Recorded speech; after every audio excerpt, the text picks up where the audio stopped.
Sziasztok, szifonosok! Ez itt a Kanapé Percek a Szifonban következő része. Most vendégünk Zsolnai Bianca, környezetvédelmi koordinátor és a minimalista irányzat egyik híve. Szia! Sziasztok! Mesélj nekünk, hogy indult nálad ez az egész? Hogy jött az, hogy a környezetvédelemmel bármilyen kapcsolatba is kerülj? Hát a munkám az eléggé a véletlen műve, viszont gyerekként is nagyon vonzott ez a világ, mármint maga a környezetünk, illetve az, hogy mennyi minden van még benne. És hány évesen kezdted el ezt? Vagy hány évesen jött az a ráébredés, hogy téged ez foglalkoztat?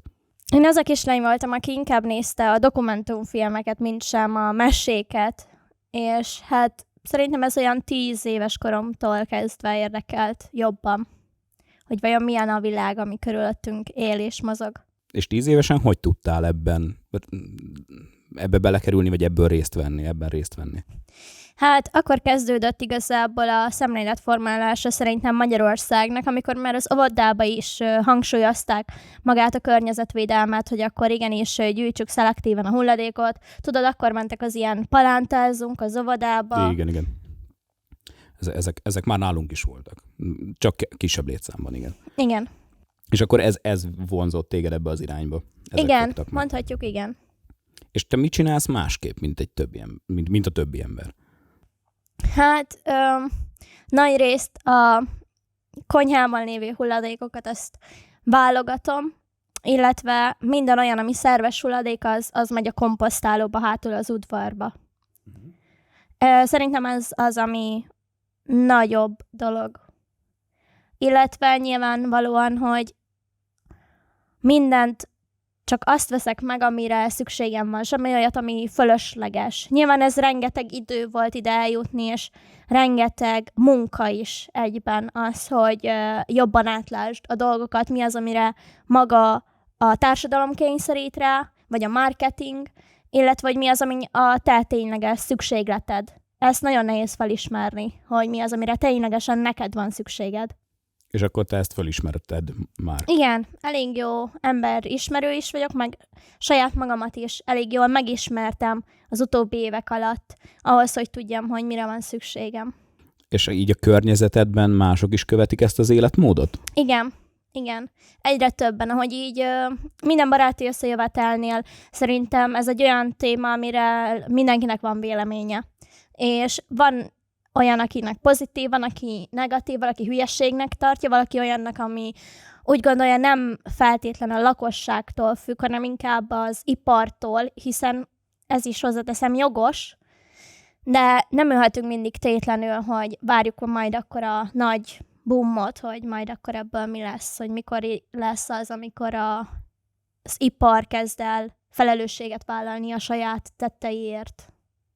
És ez nálad alapvető kérdés, hogyha új társaságba mész, hogy a többiek mit gondolnak erről?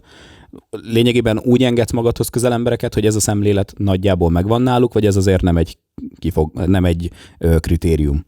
Nem. Nagyon fontos az, hogy nyilván olyan emberekkel vedd körül magad, akik építenek téged, nem pedig fordítva leépítsenek, de nem feltétel az, hogy valaki így gondoljon a környezetre, mint mondjuk én. De szerintem attól függetlenül ez egy fontos kérdés, és bármilyen alkalomkor szívesen megkérdezem, hogy ki mit gondol erről a klímaváltozásról, vagy a jelenlegi hulladék szortírozásról, ami nem mindig működik. És akkor téged ebben a családod tud támogatni? Támogat? Igen. Másrészt mi falun nőttünk fel az öcsémmel. Nálunk alapjáraton is az volt, hogy ami nem kerül felhasználásra, akkor valamilyen úton, módon próbáljuk meg hasznosítani. Például a komposztot, az ment a földekre, vagy a maradék a konyhából, az nyilván megették a malacok, hogyha voltak otthon, vagy a csirkéknek mentek az éppen növényi maradékok. Szóval mindig volt, amit felhasználtunk időközben. Az előbb már említetted így a munkát, és hogy ez ilyen véletlenszerű. Te ilyen téren is dolgozol? Most már igen. Most már 3 éve. Egyébként pedig statisztikai számviteli ügyintéző a szakmám. Egybevág a 2. Igen. már akkor volt tapasztalatom, amikor egy multihoz kerültem, mondván számlákat kell iktatni, de ez egy környezetvédelmi osztályra kerültem ezáltal, és ott voltam adminisztrátor, aztán így egyre jobban belefolytam így magába a céges környezetvédelembe, a munkavédelembe is, és ez odáig jutott, hogy egyre jobban érdekel, tanultam róla, megcsináltam akkor egy környezetvédelmi belső auditori képzést is, hogy a cégek hogyan látják a kis saját világukat környezetvédelmi szempontból, illetve ehhez kapcsolódóan kezdtem el a munkavédelmi technikusit, és most ott tartok, hogy már ebben is dolgozom. Tehát így magában a környezetvédelemben is, mint környezetvédelmi koordinátor. Ahhoz, hogy környezetvédelmi koordinátor legyen valaki, ahhoz milyen iskola kell, vagy mit tud elvégezni ahhoz, hogy igazából a környezetvédelemhez hozzá tudjon tenni? Hát ez különböző szinteken lehet. Vannak a technikusi képzések, amik érettségi után vannak, ez a környezetvédelmi technikus, illetve van ennek felsőbb iskolája is, akkor környezetvédelmi mérnök is lehet valaki. Vannak vízzel kapcsolatos mérnökök is, nem csak környezetvédelemmel kapcsolatosak. Ők mind-mind ezzel foglalkoznak. És mondjuk a képzés, tehát miben különbözik a mérnök, és miben különbözik egy technikus lényegében munkavilágában, erről tudsz beszélni? Nagyobb a pozíció, nagyobb a felelősség, nagyobb a fizetés is, hogyha valaki környezetvédelmi mérnök, és sokkal nagyobb rálátása van, de jogszabályi szempontból is, hogy hogyan kellene Európa szinten ugye betartatni Magyarországon. És mit csinál egy környezetvédelmi koordinátor, ami lényegében te is vagy? Hát mi igazából fejlesztjük magát a céget környezetvédelmi szempontból, szelektív hulladékgyűjtés. Ugye ez Magyarországon, bár hiába régóta a 2000-es években ez eléggé elterjedt és már híre ment, a mai fejekben még mindig nem tisztázódott, hogy ezt pontosan hogyan is kell elképzelni, és hogy vajon tényleg összeöntik-e a kukákban a hulladékokat, illetve nem szívesen szelektálnak. Ezeket igenis oda kell lépni, és azt mondani, hogy ez a kuka azért van itt, hogy te külön dobd a szemetedet, és minden más mehet a kommunálisba, amire nem találsz címkét. Illetve vannak a veszélyes hulladékokat, amiket szintén le kell redukálni egy-egy iparágban, amennyire csak lehet, hogy fölöslegesen ne szennyezzük magát a bolygónkat. Illetve különböző levegőmérésekről szól, hogy milyen anyagokat juttatunk ki a környezetünkbe, illetve milyen levegőt szívnak bent a dolgozónk. Most a szelektív hulladékgyűjtésről jutott eszembe, hogy legalábbis az én fiatal koromban szerintem több ilyen szelektív hulladékgyűjtő sziget volt. Most Szolnokon van-e, és tudsz-e mondani, hogy hol található ilyen? Hát nagyobb lakóparkoknál szoktak ezek előfordulni, de így közvetlenül kint az utcán már szerintem nagyon ritka, hogy van. Egyrészt nyilván valószínűleg a háztartáshoz menő szelektív hulladékgyűjtő kukásautó miatt is, hogy már otthon is gyűjteted külön, és nem kell azért befáradnod a városba, hogy leadd. És mondjuk, hogyha valaki lakásban lakik, és ő otthon szelektíven gyűjti a szemetet, ő hova tudja akkor azt a külön válogatott, ő által külön válogatott szemetet vinni?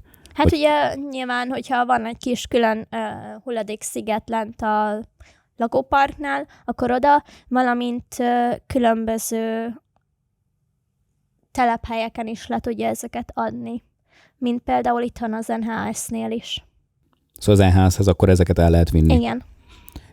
Volt még egy előadásunkban szó arról, hogy a használt étolajat is, hogyha gyűjti az ember, akkor ezt is tudja gyűjteni és leadni valahol. Ezt hol tudja megtenni? Ezt a MOL benzinkutaknál meg lehet tenni, és akkor ők majd azt feldolgozzák, és adalékanyagként hozzáadják majd a különböző üzemanyagokhoz. A szelektív hulladékgyűjtésről készült környezetvédelmi előadásunkat ezen a linken fogjátok elérni. Hiszen te itt a Szifon falai között azért környezetvédelmi témában elő is szoktál adni. Mik voltak az idáig lévő témáink? Az a szelektív hulladékgyűjtésről volt szó, a koronavírus hatásairól, a környezetvédelemre, illetve az intim környezetvédelem, ami ugye magát az intim higiéniás környezetvédelmet is jelentette. És a következő előadásunk témája a minimalizmus lesz. Igen. Mi maga a minimalizmus?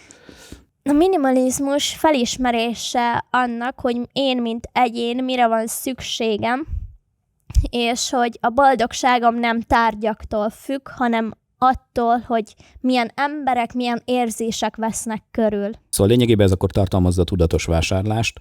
Milyen boltok azok, amiket környezetvédelmi koordinátorként, minimalista irányzat híveként előtérbe helyezel? Hát igazából, ha megnézzük, itt Szolnokon nincs annyi lehetőségünk, viszont hogyha ténylegesen arra redukáljuk a bevásárló listánkat, amire szükségünk van, vagy mondjuk hetente összeülünk hétvégén a családdal, és összeírjuk, hogy akkor milyen heti menüt szeretnénk enni, és csak arra való bevásárló listát visszük magunkkal, akkor az már sokkal jobb, mert nem fogunk fölösleges dolgokat belerakni a kosarunkba, például csokoládékat, vagy nasit, vagy amit még elfelejtettem, mert nincs otthon, vagy többször elmenni a boltba, mert akkor minden egyes apró bevásárlásnál többet hagysz ott, mint amennyit amúgy szeretnél, meg amennyire szükséged van.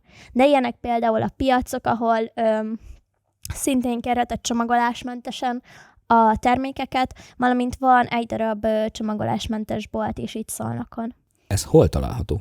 Ez itt van a Petőfi iskola mellett, középiskola mellett, ami az Épfának hívjuk itt Szolnokon, ott található.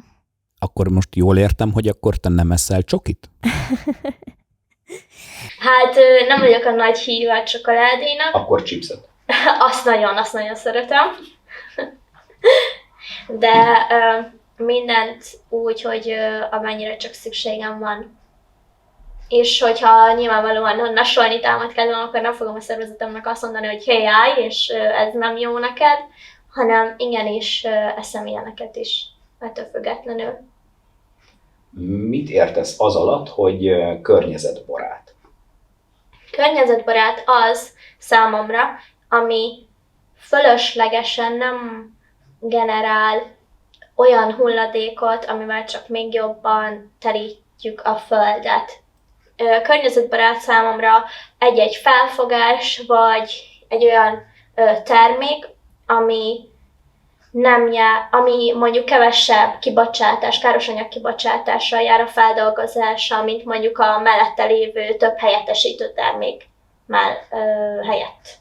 És te mit gondolsz erről, hogy drágább az ilyen életvitel? Szóval te drágábban tudod-e megoldani, mint egy normális vagy átlagos fogyasztó? Lényegében nem. Sőt, azt tapasztalom, hogy egyre olcsóbb. Nemrégiben számoltam ki, hogyha minden nap főzünk, akkor egy személyre a reggeli, ebéd, vacsora az ilyen 1500 forint körül megáll. Na most, ha valaki minden egyes nap arra hagyatkozva, hogy nincs ideje, nem főz, hanem rendel kaját, akkor az 1500 forint fölött van jóval, ezzel mind kiszállítási költséget is megfizetve, valamint rengeteg csomagolóanyagot is magával hoz, az egy darab éttermi kiszállítás is. Lényegében úgy gondolod, meg ahogy kiszámoltad, akkor olcsóbban jössz ki, hogyha Igen. Tudatos vagy. Igen. Hogyha tudatos vagy, ezek sok apró momentumban is ugye meglátszódnak, hogy azok vannak otthon, amik éppen arra a hétre kelleni fognak, illetve vannak olyan tartós anyagok, amiket a pincémben ugye eltárolok, mert tudom, hogy ezeket a dolgokat, hogyha a heti menüt írsz, akkor egy idő után már látod, hogy mik azok, amik ismétlődnek, mik azok, amiket szívesen eszel, és ehhez már az olyan dolgokat, amik nem megromlandók, azokat már betározom otthon. Ilyen például a tészta, a rizs, vagy mondjuk a paradicsomszósz, ami nálunk szinte elengedhetetlen, hogy legyen otthon, mert bármit tudsz belőle otthon csinálni. És kinek ajánlanád ezt a fajta életmódot? Igazából mindenkinek, akinek van ambíciója ahhoz, hogy megismerje ezt az egészet, hogy kicsit belevesse magát. És miről kell lemondania mondjuk annak, aki így szeretne élni? Lényegében nem nevezném lemondásnak, mert nagyon sok plusz hozadéka van annak, hogy te így étkezel, vagy szelektíven gyűjtöd a hulladékot, pusztán időigényesebb.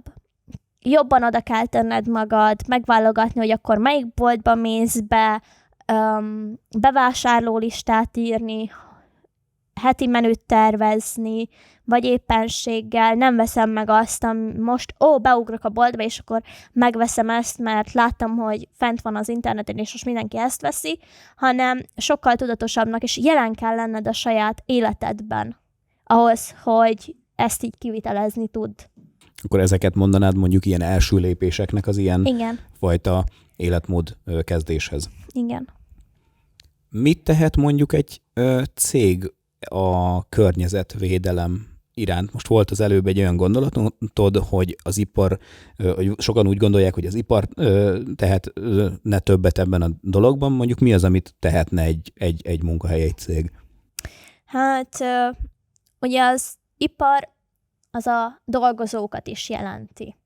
Első körben nyilván a dolgozók szemléletformálását kellene bevezetni, hiszen nem a magyar közösségnél előfordul az, hogy nem mindenki tartja ezt fontosnak. Benne vagyunk még mindig abban, hogy a világháború után mindent vegyünk magunkhoz, majd jó lesz valamire, halmozzuk ezeket a dolgokat, hogy majd később elhasználjuk ezeket. A pincék, ha megnézed a nagymamád spájza is teli van lekvárokkal, amiket még régen csinál, de még mindig nem ette meg, de már gyártja az újakat, és nem fogjuk felhasználni, ott fog megbüdösödni, meg romlani majd az idők végezetéig, és első körben a dolgozókat kéne ösztönözni arra, hogy nézd, ott van a szelektív kuka, és a gyerekeid a jövőben meg fogják hálálni azt, hogy te a fémhulladékot a fémesbe dobod, nem pedig a kommunálisba. De nyilvánvalóan az iparnak is kell azért tennie, hogy ne bagatelizálja el azokat a dolgokat, hogy mennyi minden jut ki a levegőbe ő általuk, és mi azokat a levegőszemcséket fogjuk szívni a tüdőnkig. Miért gondolja úgy egy ember, hogy ő mégis ezt az irányt választja? Szóval mennyire számottevő egy embernek a változása ilyen téren? Ha az egész világot nézzük, akkor egy háztartás bármennyire is szomorú, nagyon csekély a hozzátétele a környezetvédelemhez, még akkor is, hogyha hűen képviseli ezt az irányt, mert az ipar többségben van, és ő a nagyobb károsanyag kibocsátó, mint sem egy háztartás. De ezt is nyilván valakinek el kell kezdeni. Hogyha az ember tudatos a saját életében, a saját családjában, akkor ráhatással lesz az iparra, hogy már pedig én a pénzemmel nem fogok azért fizetni, hogy te pandákat pusztíts ki, vagy esőerdőket tüzelj el és éges fel, csak azért, mert ilyen terméket olcsón tudsz előállítani nekem. A pénzem szavazat, és ezt kell megérteni a minden embernek, hogyha nincsen kereslet egy adott termékre, akkor ez a termék meg fog szűnni. Szóval lényegében egy fecske nem csinálhat nyarat, de mégis azt üzennéd, meg azt közvetíted kifele az emberek fele, és amúgy a környezetvédelmi előadásokon is, hogy mégis tud mindenki tenni ebben a dologban. Igen, tehát hogy mindannyian tudunk tenni. Tehát hogyha csak tényleg annyi az egész, és csak a szelektív hulladékgyűjtést tudom a legegyszerűbb példának felhozni, hogy a bal kezemmel nem a jobb szélső kukába dobom az adott hulladékot, hanem a középsőbe, és ezzel újra felhasználok egy alumínium palackot, akkor mennyivel előrébb vagyok már most, mint hogyha nem csinálok semmit, és ráhagyom a dolgokat a többi emberre, hogy majd lesz valahogy. Szerintem mindenkinek kell, hogy legyen ennyi bátorsága, hogy feláldozzon egy kicsit a saját idejéből arra, hogy ezt a világot, amit elképzeltünk a gyerekeinknek, a jövő generációinak, azt most megtegye azt a lépést. Egy magánszemély hogy tud otthon szelektíven gyűjteni? Van erre speciális szeméttároló, hulladéktároló? Lényegében most mi a különbség a szemét és a hulladék között? A hulladék az, amit újra lehet hasznosítani? Igen. Jó, akkor erre jól emlékeztem. Szóval magát ezt a hulladéktárolót, ezt van olyan speciális, amit ajánlanál, vagy amit azt mondod, hogy azzal célszerű?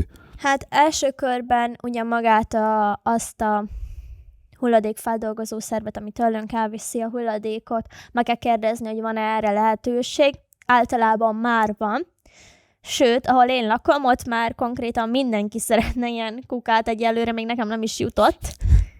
Úgyhogy én addig külön gyűjtöm a hulladékokat, és hogyha módon van rá, és jövök be a városba, akkor kidobjuk egy ilyen paneloknál lévő szelektív hulladékgyűjtő szigetnél. Te hogy érzed környezetvédelmi koordinátorként, mennyire van komolyan véve ez az ügy, vagy mennyire van szem előtt tartva? Hát, nagyon sokféle tapasztalatom volt már.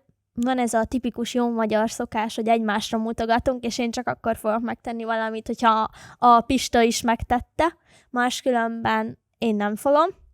És van olyan is, aki megérti azt, hogy ez a lépés nagyon fontos ahhoz, hogy a gyerekeink jövője, vagy az ő gyerekeinek a jövője, vagy bárkinek a gyerekeinek a jövője múlik azon, hogy mennyire vagyunk tudatosak.